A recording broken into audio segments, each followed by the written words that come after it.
With Halloween just around the corner, I thought what better time to embrace my inner villain and discuss my least favourite scary movie of 2025, The Strangers Chapter 2. The Strangers was an iconic, genre-defining home invasion horror film from less than 20 years ago. And so obviously, it's time to remake the film, but go full Hobbit and make it 3 films, not 1. But everybody knows, never go full Hobbit. But Strangers Chapter 1 surprised us and just adapted the entire original film, derivatively remaking it, but worse in every single way. So now, with Chapter 2, we can hopefully begin to tell a new story and a new chapter, if you will, of this tale and really show why, outside of a shameless lazy IP cash grab, why we really truly wanted to make this film. And that is to completely and utterly ruin everything that makes the Strangers' original recipe Strangers work. Who are the Strangers? Why are they doing this?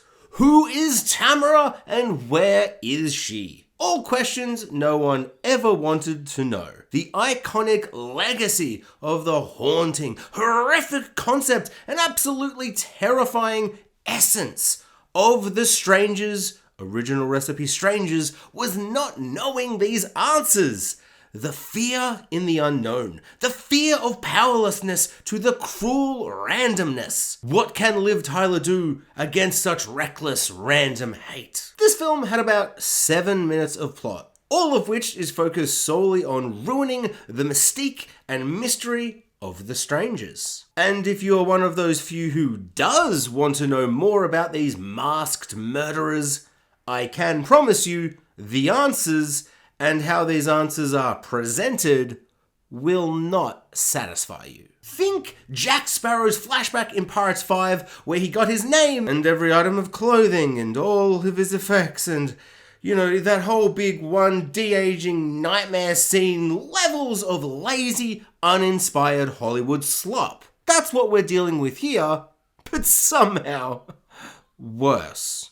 Although I don't actually care about this franchise as much as the Pirates one, so it doesn't make me seething and furious in the inside. It mostly just makes me want to throw up in my mouth, and then I throw up in my mouth. You will now look kindly on the Han Solo origin name moment from Solo. Well, maybe that's taking it a little bit far. So outside of the very bad and random and we don't get the appeal of this franchise flashbacks, the rest of the film is pretty much just one extended chase sequence. Generic final girl is now alone and on the run for the whole film. Which, to be fair, in theory, on paper, is actually a great idea. Think Mad Max Fury Road! But unfortunately, outside of a one long car chase / one long slasher chase, this is in every way fathomable the opposite to Fury Road in that any style, flair, flavor that you would want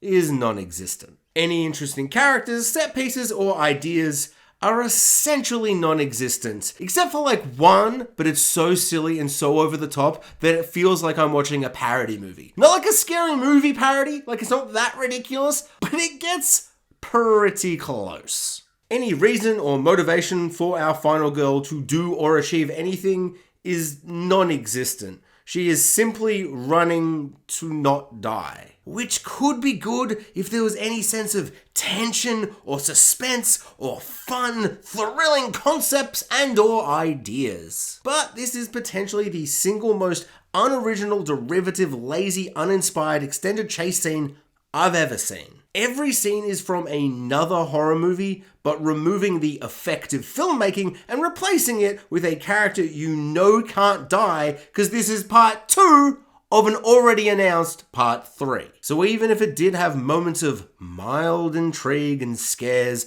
they are not able to breathe properly since you just know she can't die and the entire film is centered around her in a chase sequence. So the bare minimum of stakes and interest are completely lacking, which is a bit of a shame. There is one scene in this that is the most original, unique thing I've ever seen in a slasher. But If you have seen a certain Leonardo DiCaprio film, it's the most blatant rip-off but home-brand version of a scene that I've ever seen. Honestly, it's like an expensive parody scene. Not like what I've been talking about before, where it feels vaguely like a parody. This is like literally an SNL sketch of that scene from that movie, but done in such a way that makes you go, oh yeah, it's not like Quentin Tarantino, I'm stealing the scene, but in my film. It's like, oh no, this is a parody. Is it not a parody? If not, why is it here? What is happening? Why did you put this scene in the film? It's wild. I kind of loved it, but I also don't know why it's in the film. I probably wasn't very kind to the actress in chapter 1, but she is much better in this film. A huge step up in acting, as she has to mostly silently act, as it's a very sparse film in terms of dialogue. She's great. Just a shame everything around her is so bad and boring. But if you are just here for some gory, violent kills, then don't worry. At least this film has got you covered in that regard. Oh wait, sorry.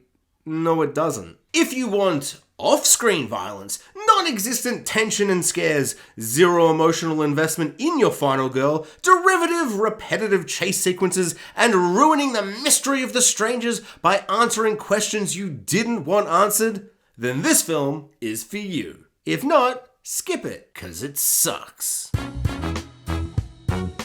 Probably a 1.5 if I'm being real, but sometimes, like 5-star films, a half-star film is a vibe and a statement. And I gotta take a stand. I hate remake prequels like this, and this is one of the worst. So I'm giving this film half a star.